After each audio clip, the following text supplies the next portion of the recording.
Hello and greetings. I hope you're enjoying a beautiful, beautiful day. Wow. Nice sun, flowers coming out, a little bit of a breeze. I hope it's not too breezy there. Thank you for coming out and spending the next hour or so with me. And I want to welcome folks online and thank them for joining us. I also want to acknowledge the indigenous people of the Western Hemisphere whose land we work, live, and play on, and their struggles and all the wonderful things that they've brought to us in this beautiful land that we live in. As Shawnee said, my name is Shannon. I am a 20-year community organizer and grassroots activist. I partner with Positive Women's Network USA. I'm the one of the field organizers for Colorado. I also am a field organizer for Progress for Colorado. And I founded my own consulting organization and community mutual aid organization called Action is Safer. And we're doing some really, I think, wonderful things in the community, helping some folks out who have been affected by COVID and lost their jobs or need a little extra help, need to navigate resources, so on and so forth. I want to thank the library for having me do this presentation for you on anti-bias. We'll define it, talk about where it shows up, how it shows up, things we can do to be aware and acknowledge our bias, and next steps, and a couple of things we can do to de-escalate tense situations, because a lot of times these conversations are very tense. And we want to, I want folks to feel welcome. There will be a little bit of time for Q&A, and I'll try to answer questions as best as possible. But I also want us to try to keep an open mind, be together in this space, and hold space for each other, so that we can have open, honest conversations about this. That said, this is not a critical race theory course. This is bias. And I brought my favorite card deck from my philosophy professor. And it's a card deck from the School of Thought. So we're going to talk a little bit about that. Again, I just want to thank you. So let's get this show on the road here. I'm going to share my screen. Hopefully we won't have any glitches, but Nikki and I think, have that covered should we run into something.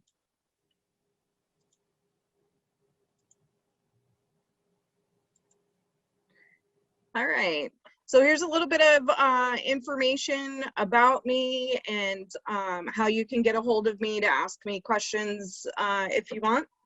I'm also an overdose reversal trainer, so if you know anybody who has experienced an overdose, we are looking for some stories from folks, and I'll send out some info about that. What is bias? Think of stigmata or stigma, the mark. It's the way we mark people in our minds. Who has bias? Well, trick question. We all do. All of us do. That's how our mind operates. It's how Amy the amygdala often keeps us safe through bias, but Amy the amygdala also can trick us with bias. Where does it come from? Well, a number of places.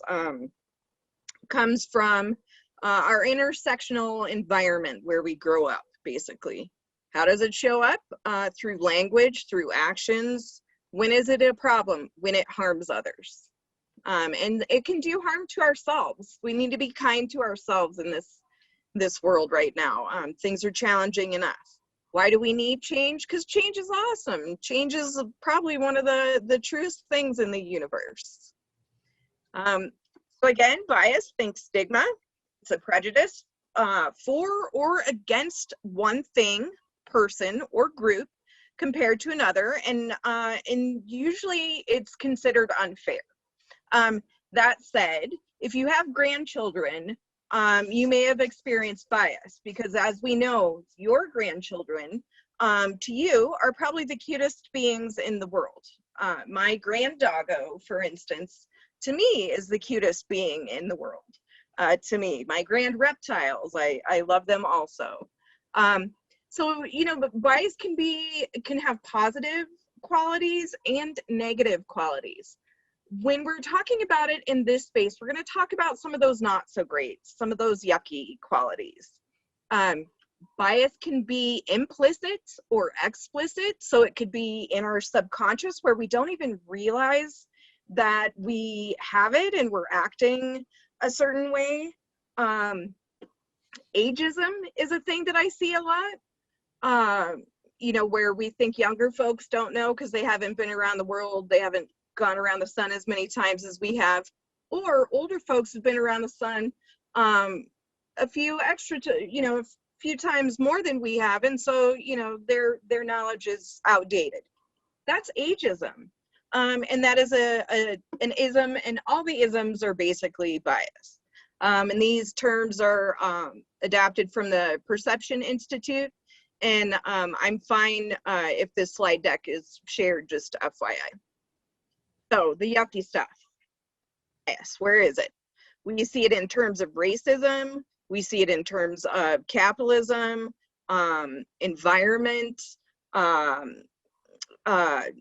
you know, war, sexism, and just because something occurs doesn't necessarily mean it's an ism. Isms are when they impact folks and oppress folks and keep people down. So we have on the right side, or probably left side to y'all, we have the oppression tree. Again, it includes sexism. Burnout is one of those things that oppresses us. You know, hustle culture is a very oppressive thing, where we're supposed to be doing all this stuff all the time, 24/7. Working in this new COVID world, being accessible by email is a great example of things that cause burnout. Individualism, colorism, you know, and those things happen. All of these isms occur and often cloud our thinking. Where does this come from? It comes from a place of privilege, a place of where our ideas are right. If I have a fantastic idea, I might think that that's the greatest idea ever, and somebody else might say, well, not so much, Shannon. I really don't like your idea.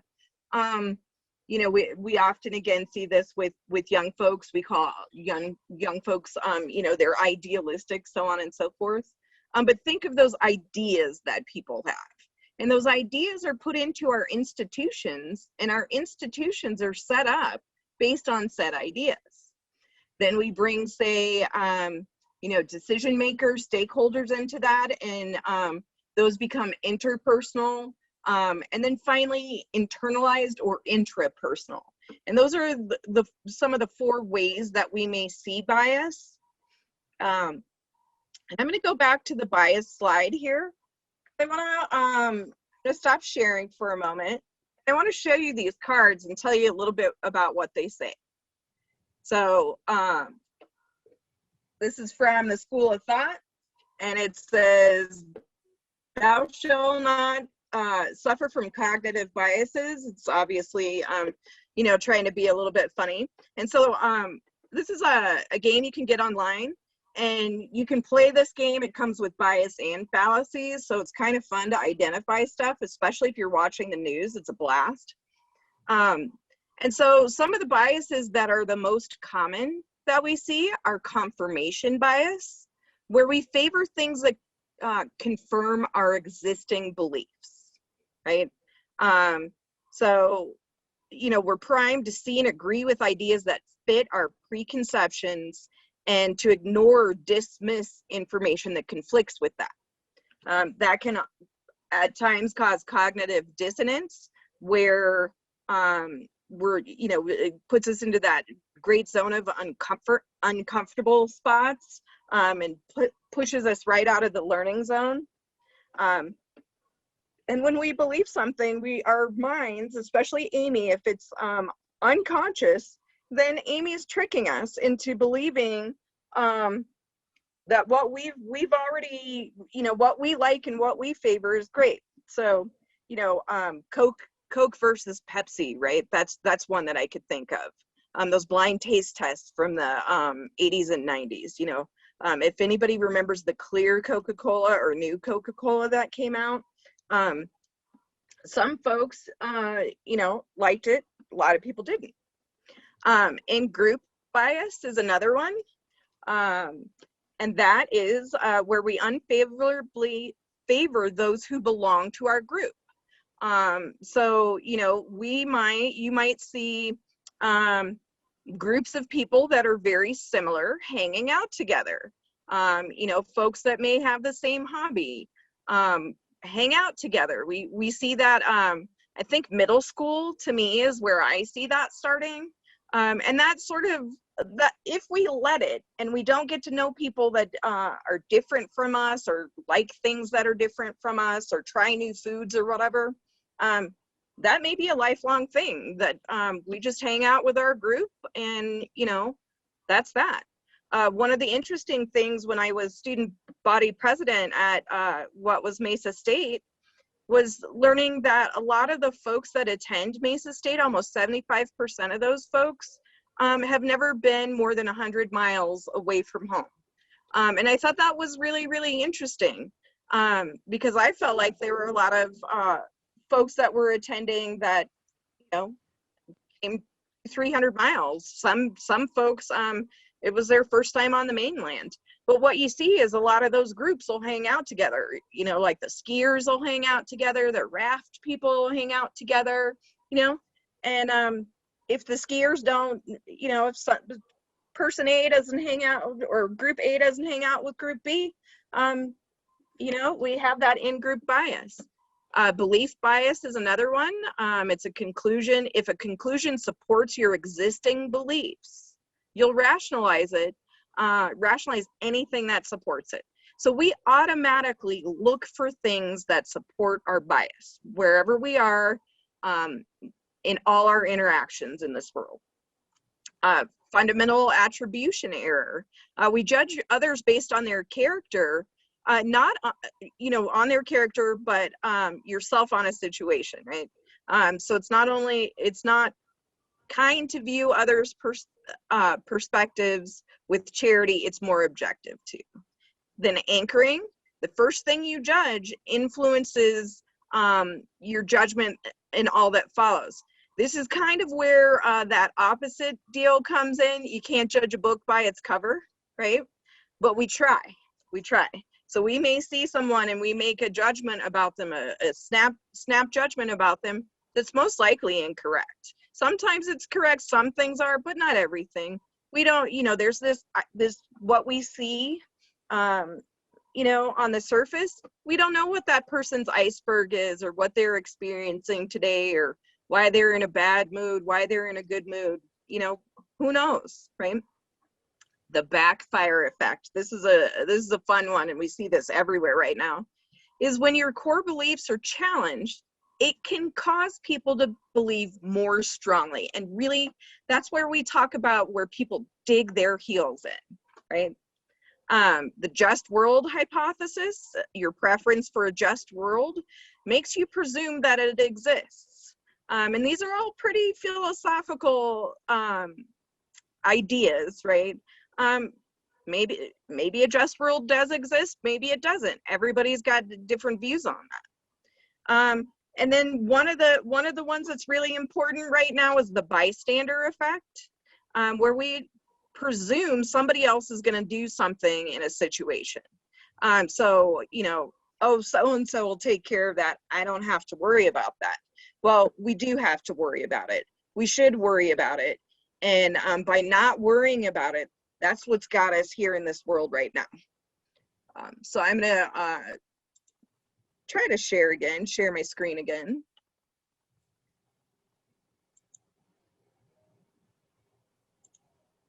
All right.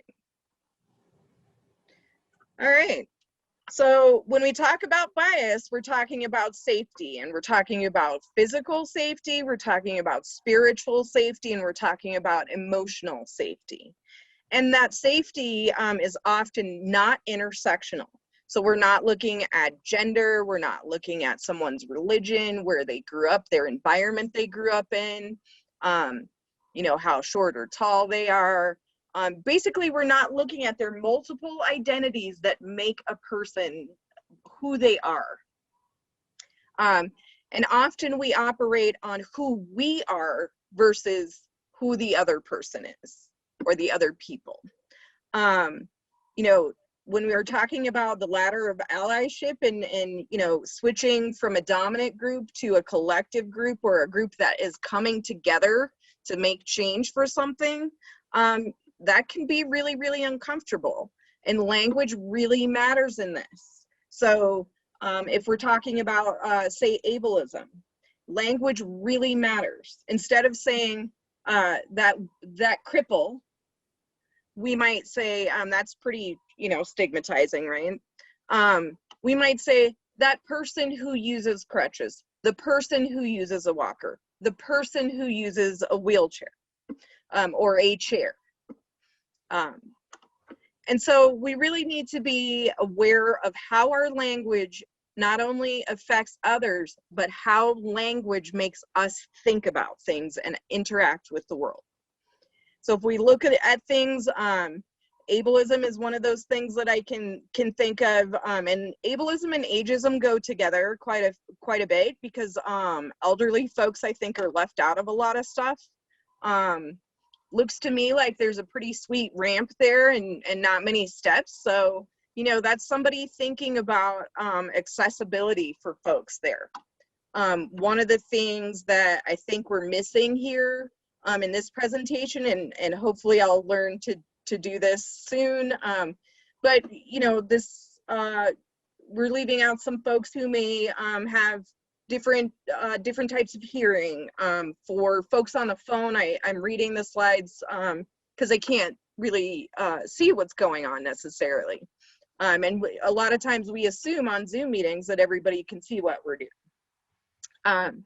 But as we go up this ladder, we find some changes, and this dissonance and resistance is where our beliefs are challenged. And when we feel that, that's a learning opportunity. Those are chances to learn about, well, why is this bothering me? What bias is this bringing up in me? Is it conscious? Am I aware of it and I know it and I don't care? Or is it like coming from, where did that come from? I don't even know what's going on there. It can make us push people away or distance from our own groups. And then as we become aware of things, we investigate what's going on. We take a look at things. And if we take a really great critical look, we might challenge our beliefs. You know, we might say something like, well, short people can't hit a 3-point shot, right? But we may see, if this is gonna date me, but if you've ever seen Muggsy Bogues, Muggsy can do it. We may take collective action when Muggsy sinks a 3-pointer and, you know, clap for Muggsy. And we might feel a little bit of community resistance from the other team, but that's okay, right? It's okay to not be okay, and it's okay to have differing opinions. All right. So let's talk about stigma again. And what I'm doing is I'm letting you know about what these biases are, but also we need to think about them as in forms of stigma. So there's what I call the 3 Ds of stigma, right? And difference, danger, discrimination, right? The difference keeps people out of groups or out of things. You know, bullying we see, kids get bullied quite often because they're a little bit different. Often folks are with differences, or when we see something different from us or experience something different from us, we feel it's dangerous, and so we push it away from us. And then we discriminate and we keep that down. We keep our thumb on it and keep it away, right? And so what we're witnessing in our world every day is nothing new. These biases are not new. They've been around since the dawn of time. It's just now on camera, right? And we see it more. And then if we're watching media or we're watching TV, we see it more. The more we see it, the more that may solidify our beliefs. And we need to disrupt that.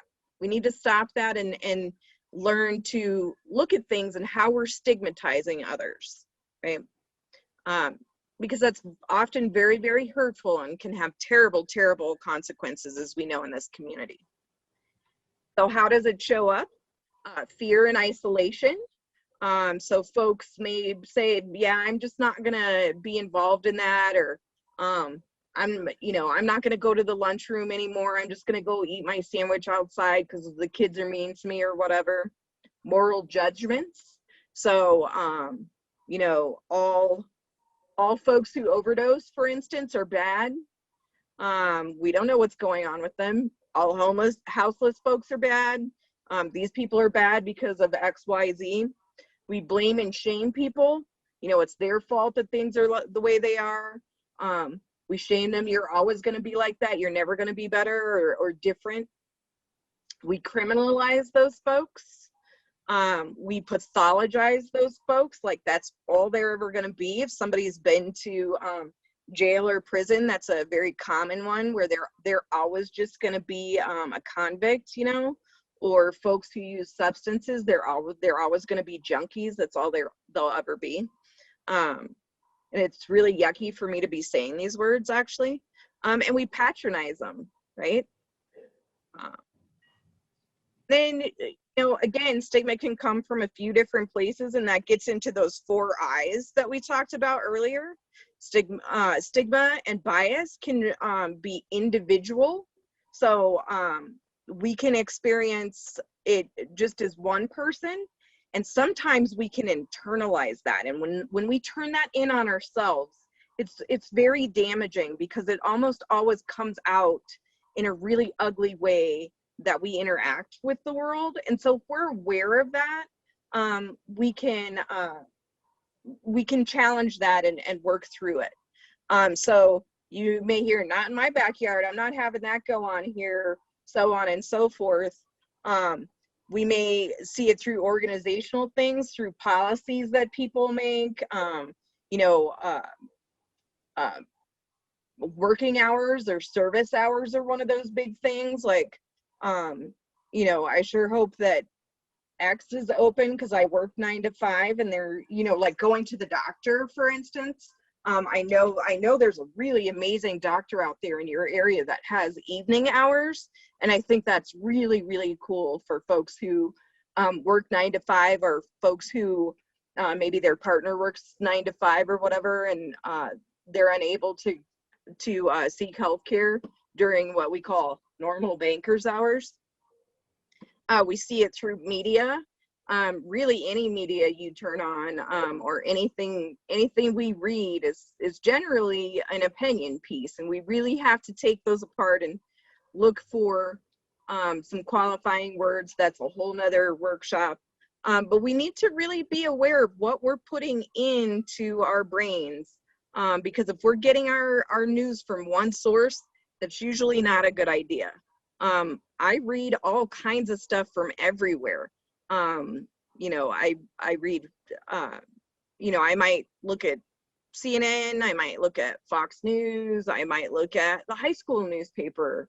I look at different things and different generations from different gendered people, to see what's going on and try to figure out for myself what is the truth here.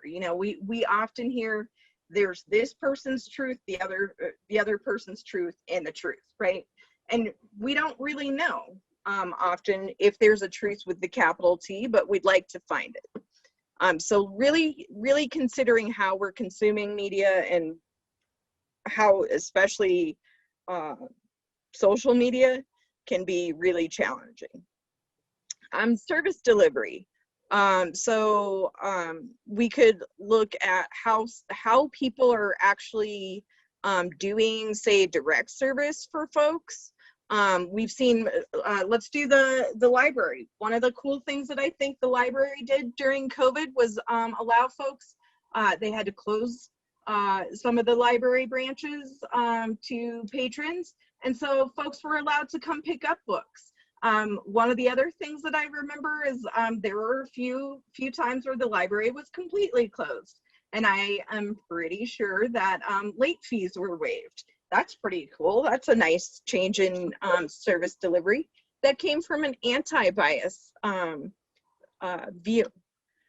We may see bias in the community, so we may see groups of folks who don't interact or don't live in the same areas for whatever reason. We, you know, I'm sure that someone who most likely has grown up in a agricultural farming community and that's their jam or their passion in the world, they probably don't want to live in downtown Denver and deal with the traffic, right? So they separate themselves.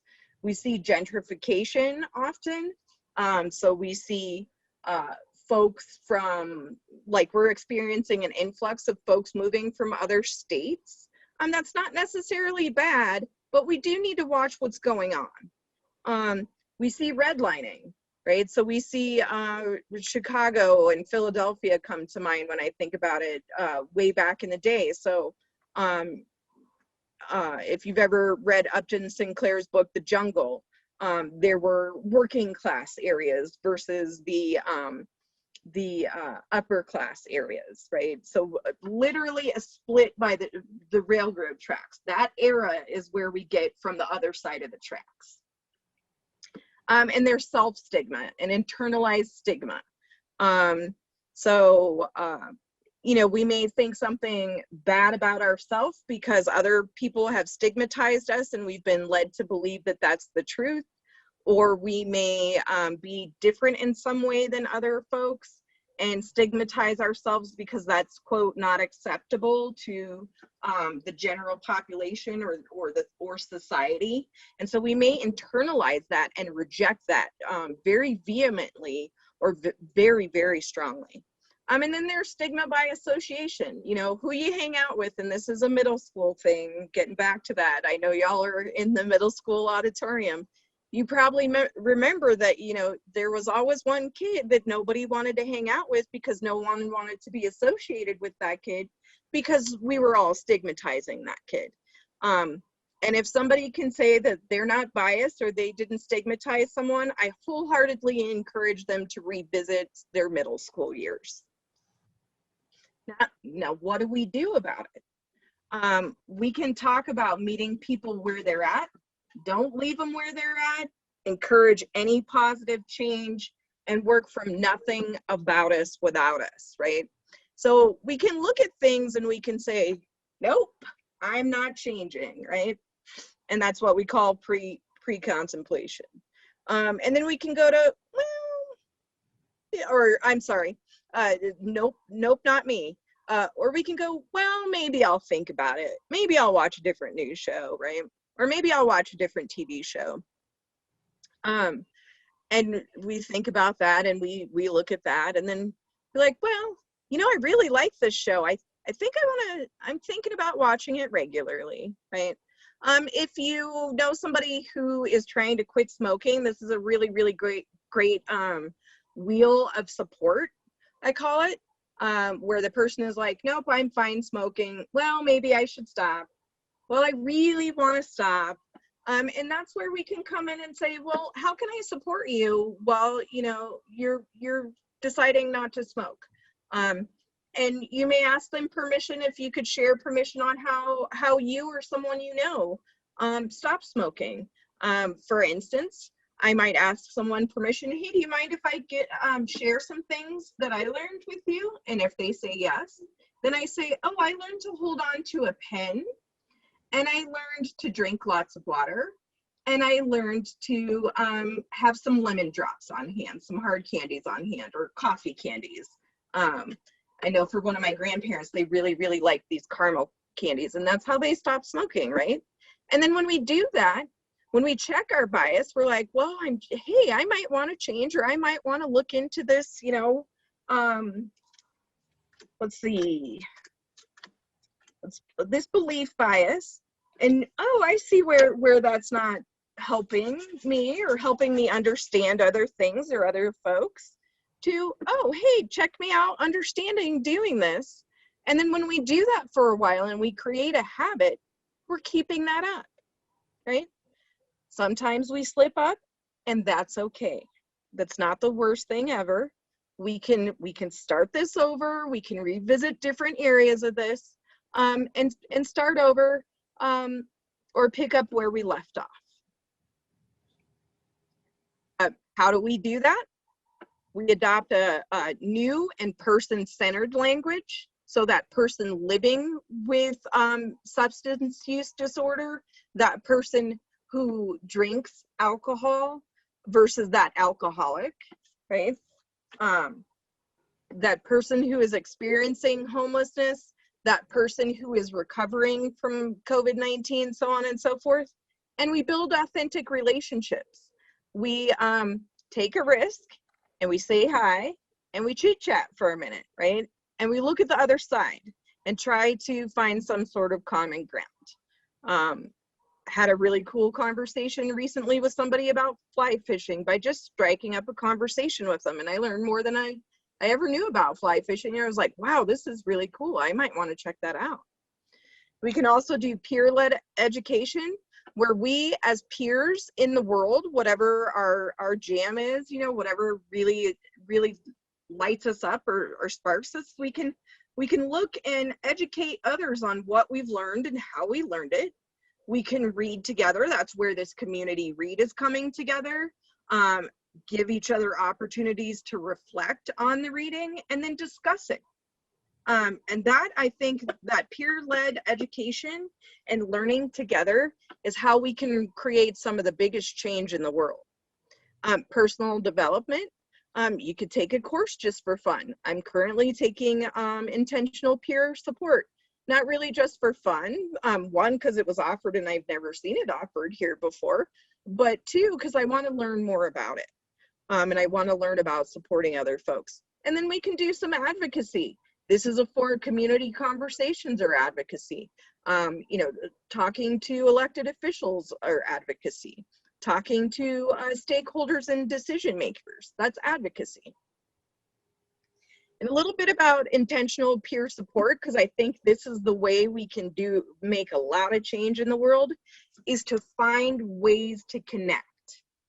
And when we find those ways to connect and we're aware of when there's a disconnection between someone, like when we're having a conversation, so we may connect and then we have a little disconnect and then we come back together, that's where the learning is done and that's where the change comes. Understanding each other's worldviews. So again, that thinking of an iceberg, we don't often know what's underneath the surface. We're just looking at somebody and putting all this crap on them, literally, that doesn't need to be there. You know, check out their worldview, learn about other people, and do that in a mutual way where it's respectful and you learn together. And then you move towards from being an individual to creating a relationship, right? And I don't mean a relationship like you're dating, right? I mean like, you know, an acquaintance, a friendship, someone that you know that makes the best chili on the planet, and you want to learn to make the best chili on the planet, and you may want to combine those recipes, right? That's that mutuality part. And then we can shift the focus from I'm scared, I don't like this, I'm rejecting this, to what's possible, right?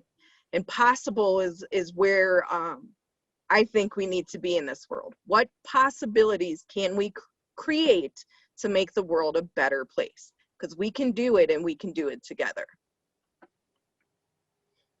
All right, let's talk about a little bit of de-escalation, because sometimes these conversations get a little heated and we need a little help figuring out what's going on, right?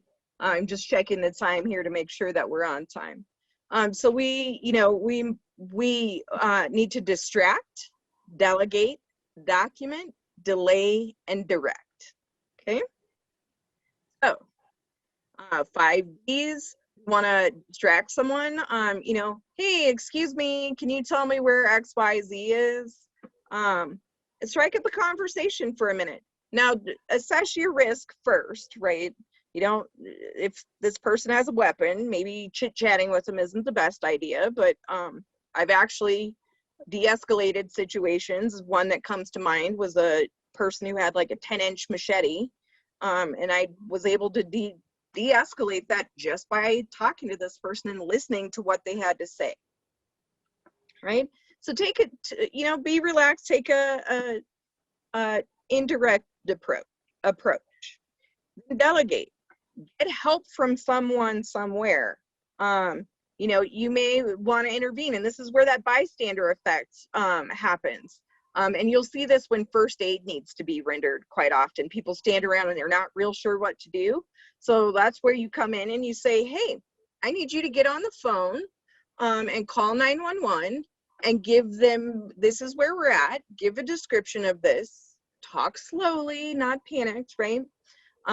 Or you might say, if you've ever had to do this with middle schoolers, you know, elementary, middle school, high school, whatever, and adults, you know, if you see a problem with a couple of kids, you might say, hey, is this person bothering you? Like, what's going on? Can you tell me a little bit about it? And let's go find a safe space for you to you know, let's chat over here. You want to document what's going on. You know, you want to keep a safe distance. You may want to film it. You may want to write it down, remember something, call a friend and tell them what's going on, right? You want to say the day and time. However, you know, you may not want to, if there's a victim situation or somebody's being harassed, you want to ask the person who's being harassed what they want you to do, right? You don't want to post that online, right? Watch the news. You can see how that's been going for folks. And then you want to keep your intention on the person that is experiencing the issue, and ask them if there's anything you can do to support them. You want to lay what's going on, right?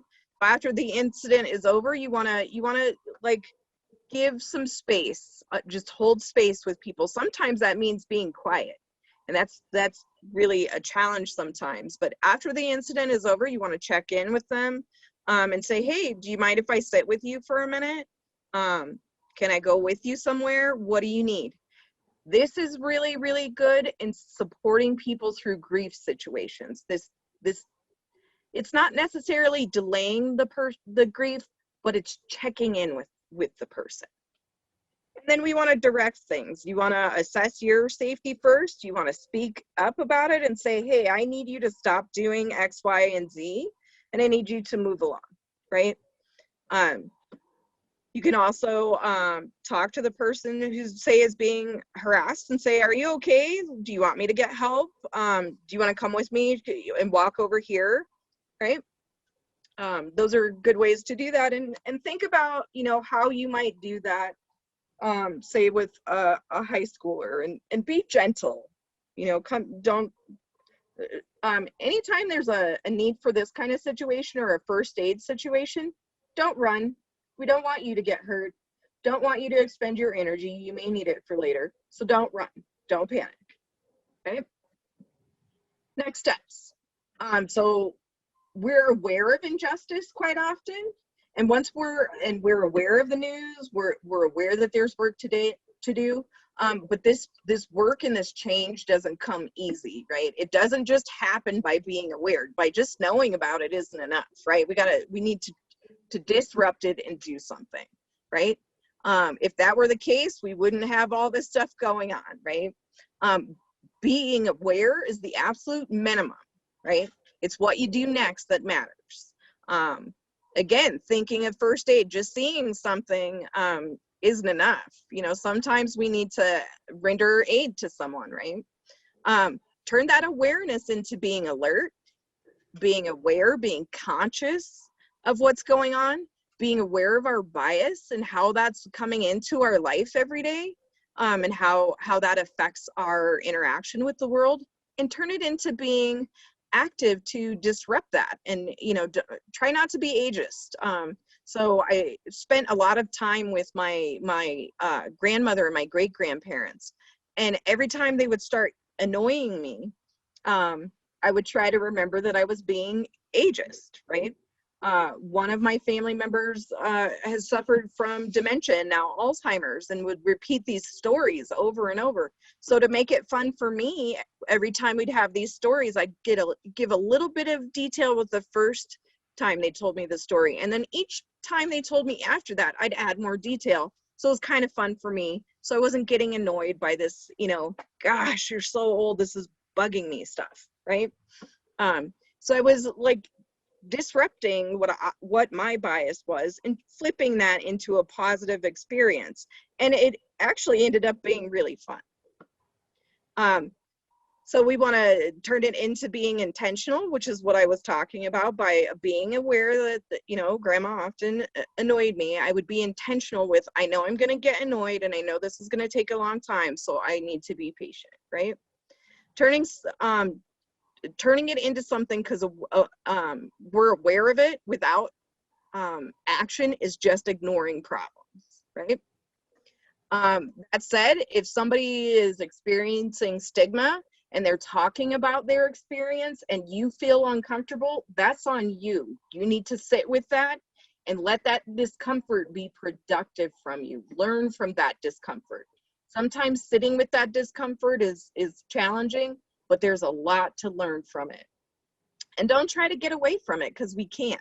That discomfort is teaching us something about where we're coming from and our blind spots, and maybe where we're unaware of our bias, and listen to that.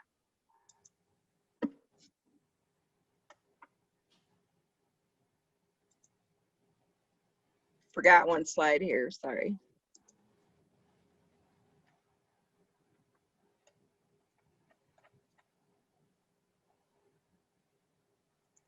All right, and I just want to thank you for your time. Thank you for taking time out of your day, because it's such a beautiful day out there. I appreciate you for being there in person and joining this online. Again, this is recorded, so you can visit it later. And if you want any information, feel free to email me and I can send you some information and answer questions.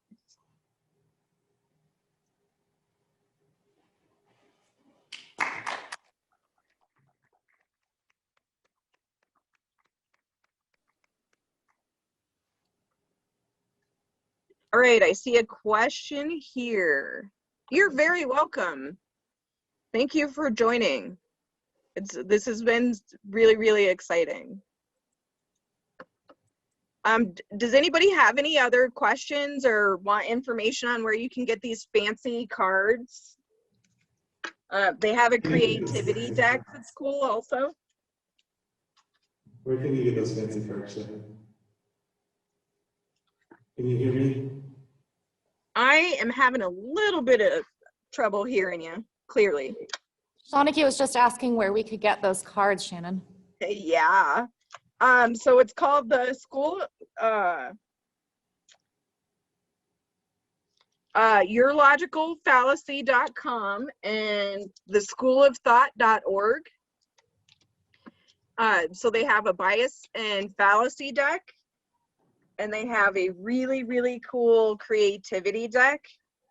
That's really, really fun, especially if you're working with youth. It's really, really fun to pull a couple of cards from each deck and work through those things, or work through a problem, or do something art-like. Great, thank you. Uh-huh. Do we have any questions from the audience that you'd like to run by Shannon? Awesome. You can just ask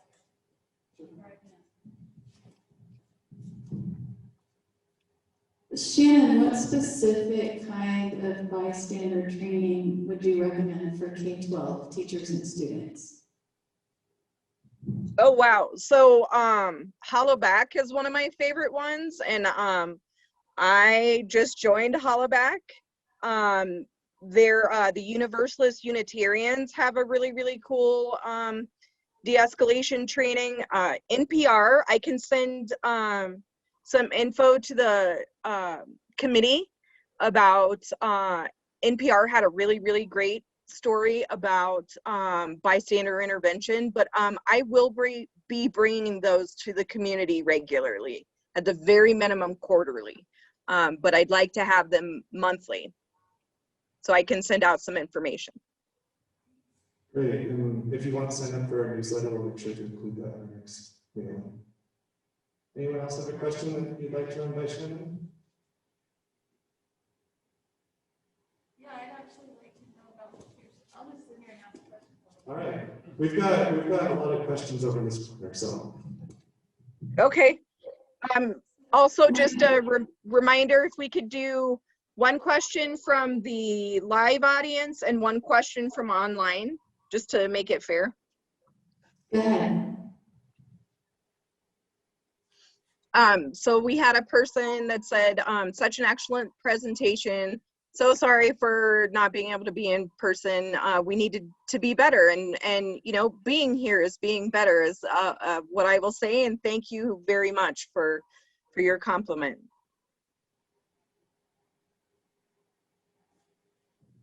Next question. Intentional peer support for K-12 students and teachers. Is that something, is IPS something that can be brought into the schools, do you think? Ooh, that's really interesting. Let me talk to the folks and see. I think it could easily be adapted for a youth program. But let me see if there's one that's out there already, because creating the wheel often is not very fun. And you know, best practices would be included if there's already one there. But I think this peer support could work for anybody of any age, and that includes for very short people who aren't necessarily talking yet. You know.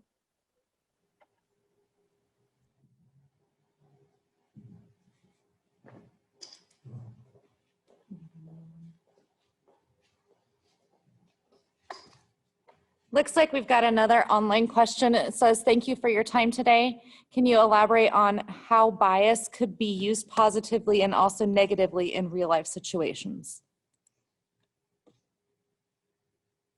Positively, what comes to mind to me is being that cheerleader and support for other folks, especially youth. You know, they need to hear that they're doing okay. They need to hear that, you know, things, we all know growing up is tough, right? And sometimes some parts of the teens are more challenging than others, and the 20s are a whole nother animal. So I think we can use that positively as you know, cheerleaders of folks. Certainly with grand doggos and grandkids, telling them they're the most beautiful humans that we know. That's the best way that I can think of doing it. I'm really into my grand doggo, as you can tell. Negatively in situations, you know, speaking of doggos, we may think that a certain type of dog is mean. They're gonna feel that from us, right? Or a certain type of person is mean. And so we need to come at things a little more gently, right? We need to not be afraid of folks who are different from us, houseless folks who are going through a you know, crisis, right? We may ask them, hey, do you need some, can I offer you some water or something, versus like, wow, that person's just bat blank crazy, right? That's a negative way to respond to someone in crisis. Great, thank you. I have another question from the audience. Hi, Shannon. Oh, when we have events like this, a lot of people mention like talking about racism is what causes racism. How do you respond to people that make that argument that we just need to not talk about it? In the same way that when we talk about overdose, it does not cause overdose, we can reverse overdoses. And in the same way that we, when we talk about suicide and we're open about suicide and mental health, we can change the outlook, and we can change the outcomes of suicide by talking about it and being aware of our own uncomfortable stuff and the baggage we're bringing in. That's a great question.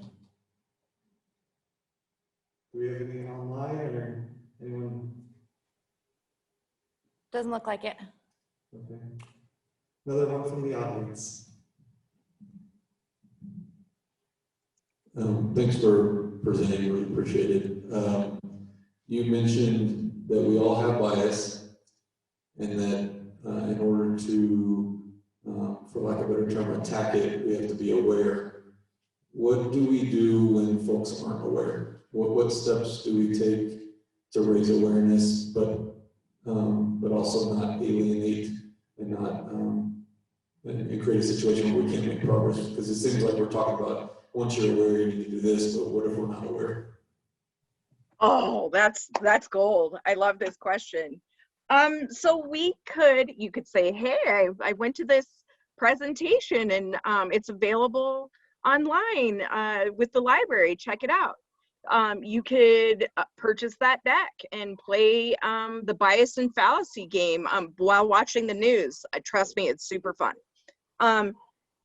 We could say gently, when we're encountering a situation with someone to sort of de-escalate a situation or a potential situation, you could say, hey, I'm noticing some things right now. Do you mind if I give you some feedback? And you know, if they say no, then okay, let that go. If they say, sure, yeah, I'd love some feedback, then you say, well, I feel like what you're telling me is a little bit biased. And I'd really like to talk about that a little more. What I need to do is talk about it and work through it a little bit more. Can you tell me what you know about said bias, or if you agree or disagree? And so I think learning about what those biases are, you know, pull a card and learn that for a week, and then pull another card, learn that one for a week. And then chat with people about it. Let them know you're going to chat with them. Hey, I need to practice on this. This is something I'm doing for me, right? Because by doing stuff for us and us being the example, that might make it more comfortable for the other person to do that. Also look at that. But no, it's going to be uncomfortable, and that internal work is often really difficult, and that person is going to need our support.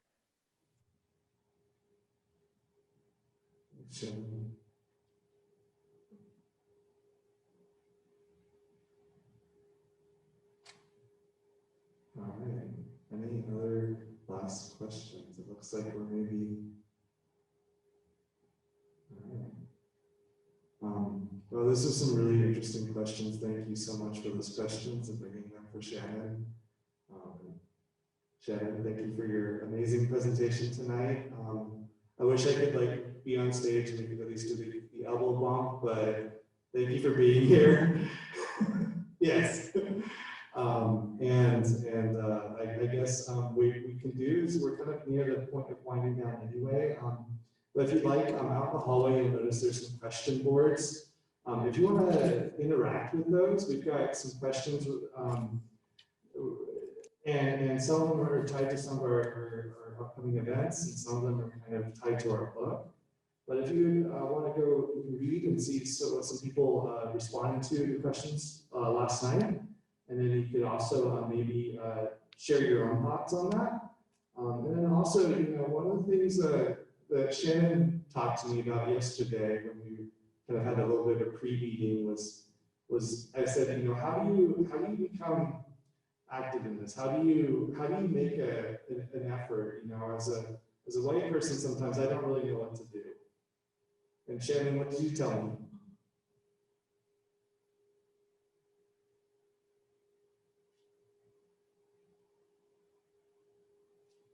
Did you hear me? Oh, goodness, you're putting me on the spot. I think be yourself. Yeah. I don't remember. Yeah, you told me to be myself, to be open and honest and vulnerable about who I am and where I am. I don't have to talk about anyone else. That's what you told me. All I have to do is talk about myself and my own experiences. So I encourage you tonight, before you leave, find someone you don't know, or maybe someone you do know, and explore that. Be yourself and have a conversation. That's what we're all here for tonight. So again, we have some stuff at the table as you leave, question boards, and I'll be around if you want to chat with me and or someone else from the Fruita for Quality Committee. And I really appreciate you being here, and our people up in the cloud, wherever you are, thank you for being here too. I wish I could invite you to come talk, but if you want to shoot us some emails, our email address is fruitaforequality@gmail.com. And thank you for coming. Give yourself a pat on the back for being here. Thank you.